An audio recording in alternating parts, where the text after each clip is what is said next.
Hello students, I am Dr. K. Sarojini Chakravarti, working as Assistant Professor in the Department of Botany, Government Degree College, Khairtabad, Hyderabad. Last class we have seen the structural and functional components of an ecosystem, or features of an ecosystem. In the structural, in the functional features of an ecosystem, the first one is food chain and food web. And in this class, the remaining two structural features, ecological pyramids and energy flow in an ecosystem, we'll see in detail. What is an ecological pyramid? It is a graphical representation of trophic structure and functions of an ecosystem, starting with producers at the base and successive trophic levels, that is from herbivores to carnivores, forming the apex is known as ecological pyramid. It was first devised by British ecologist Charles Elton in the year 1927, and so they're also known as Eltonian pyramids. Ecological pyramids are of three types.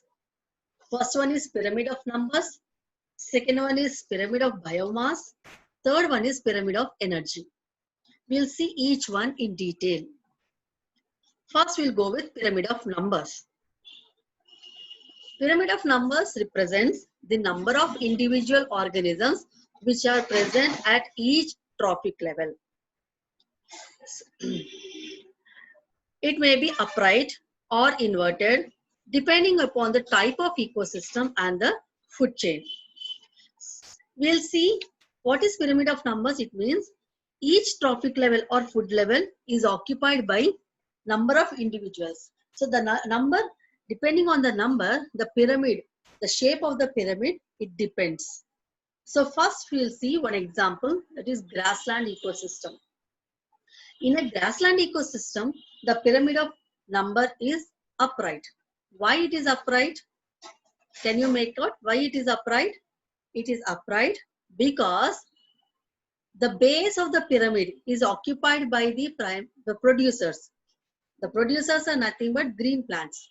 So the green plants, their number is much more and higher than the other trophic levels.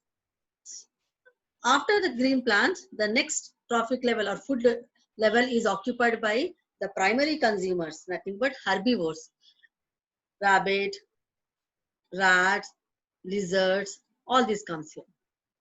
Okay, and grasshoppers. Okay, so their number is little bit lesser than the green plants. After that comes the secondary consumers, snakes, frogs, everything. Their number is lesser than the primary consumer, that is herbivores. The secondary consumers, after secondary consumers, the next is, it is occupied by the top carnivores, but the number of top carnivores, example, hawk, lion, tiger, their number is much more lesser than the other trophic levels. That's why it becomes narrowing at the apex. That's why the grassland ecosystem is upright. It is upright, narrower at the base and broader at the base and narrower at the apex. We'll see one more example in a pond ecosystem.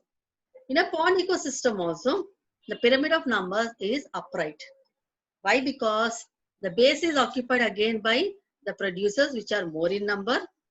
Then next comes the primary consumers. The next is secondary consumers which are less in number. And last comes the tertiary consumers which are very less in number, and it becomes, the pyramid, it becomes narrowing at the apex. Forest ecosystem. The pyramid of numbers in forest ecosystem is little bit different and the shape is spindle shaped.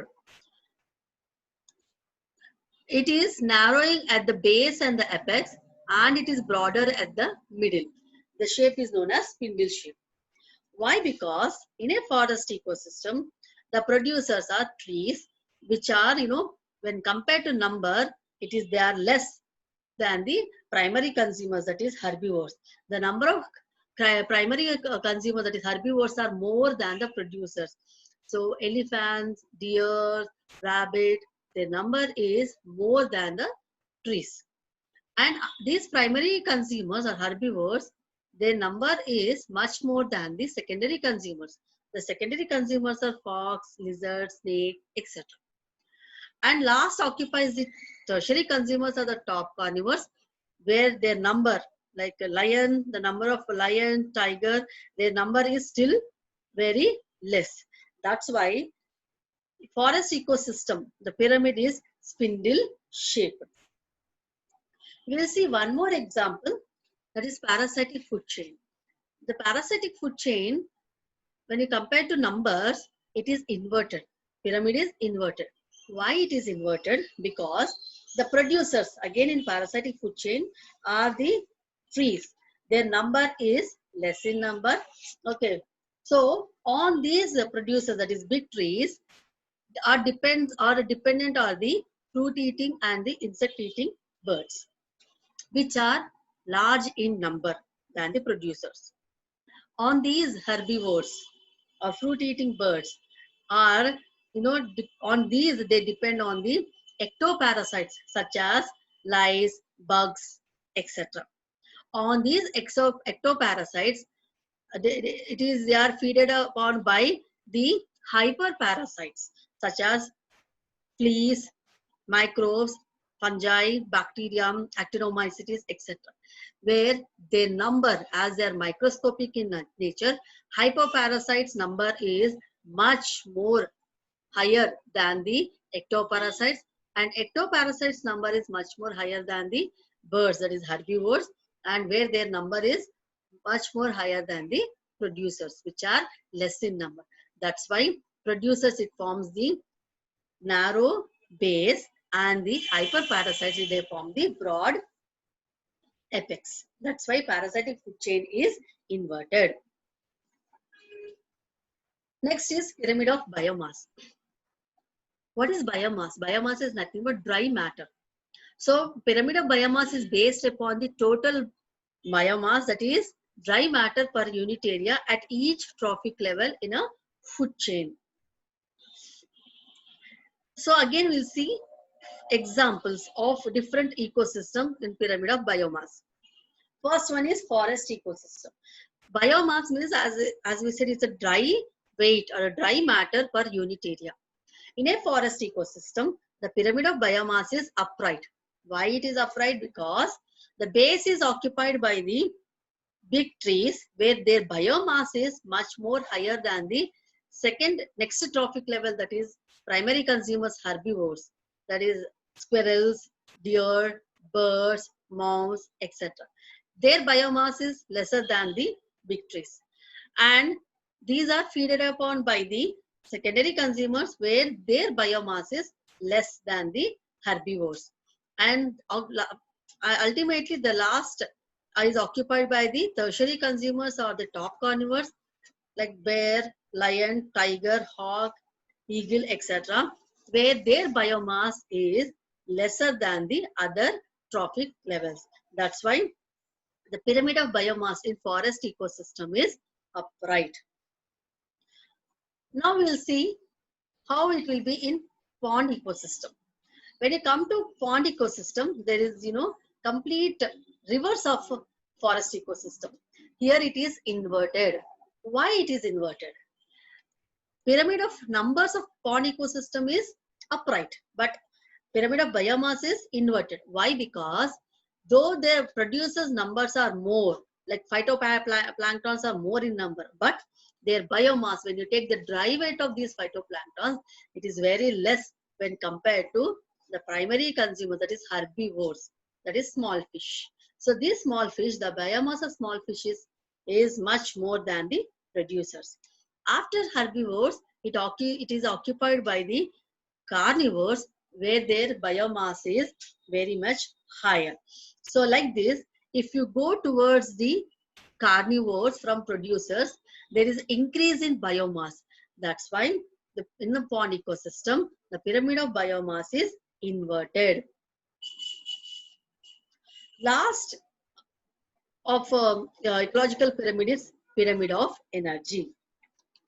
What is pyramid of energy? Pyramid of energy is based on the amount of energy trapped per unit time and area in different trophic levels of a food chain. Okay, so what does it mean? And it is always upright. Okay, now we'll see why it is always upright. So this is pyramid of energy. So what we are saying, the amount of energy trapped per unit time and area in different trophic levels of a food chain is known as pyramid of energy. Okay, why it is always upright? Because the producers, as they are known as autotrophs, they prepare their own food. How they prepare their own food? They require the solar energy. So the solar energy is received from sunlight. Okay, so the primary producers are the green plants. They receive the sun energy and they convert the solar energy into chemical energy. Okay, so what is here? Energy is trapped. Energy is trapped, and this trapped energy is converted into biochemical energy, which is consumed by the next level food level, that is primary consumers, herbivores. So in this in this entrapment of energy and eating of one food level by another one, so what is happening is at each successive trophic level or food level there is a sharp decline in energy. Why? As we move from producers to top carnivores, 90% of energy is lost in the form of heat and other metabolic activities. And only 10% of the energy is utilized and passed from one trophic level to another trophic level. That's why pyramid of energy, it may be any ecosystem, it may be forest, grassland, pond, parasitic. That pyramid of energy is always upright, Now we'll move to the last structural feature of an ecosystem, that is energy flow in an ecosystem.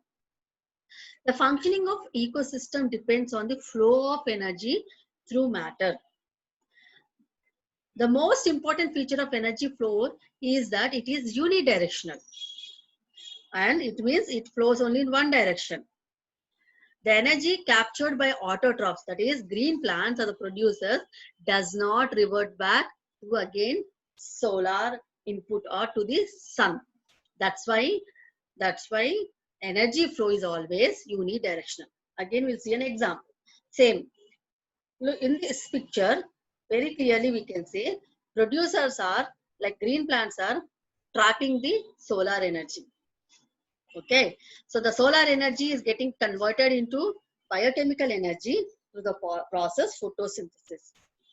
So 100% is 100% taken, and only 10% is utilized, 90% is lost in the form of heat. Okay, after that, from this 10%, the primary consumers will utilize this. Only 10%, 90% is lost.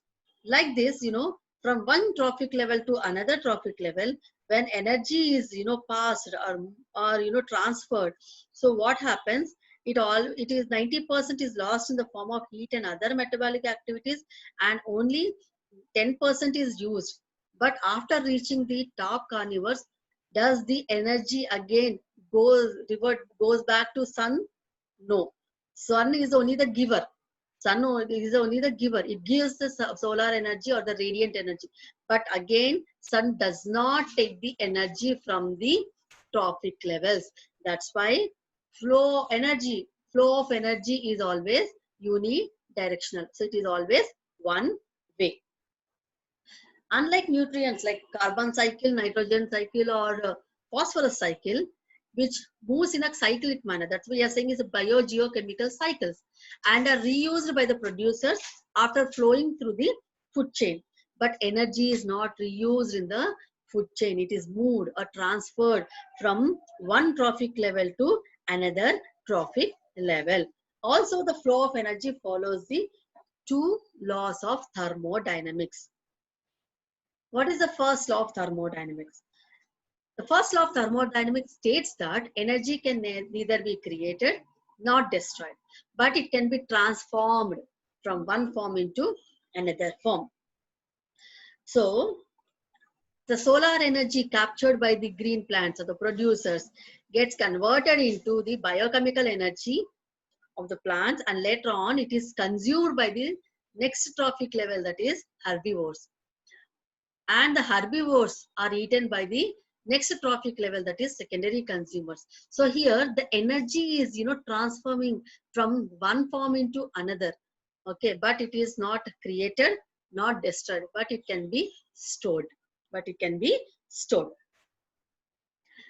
What is the second law of thermodynamics?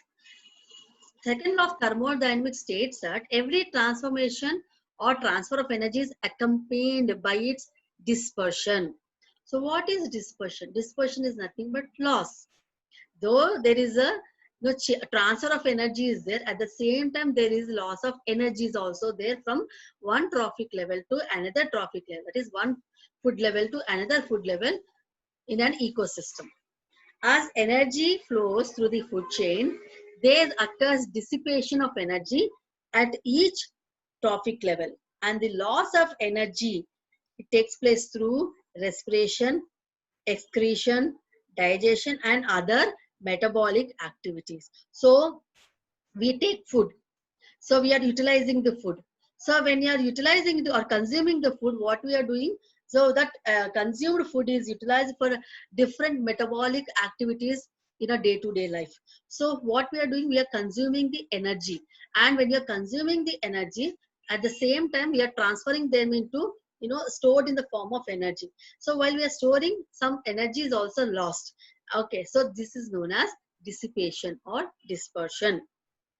So at each trophic level, there is about 90% loss of energy, and the energy transferred from one trophic level to another is only 10%. It means if producers are taking 100% of solar energy, it is utilizing only 10% of it, okay, and 90% is lost in the form of heat and other activities.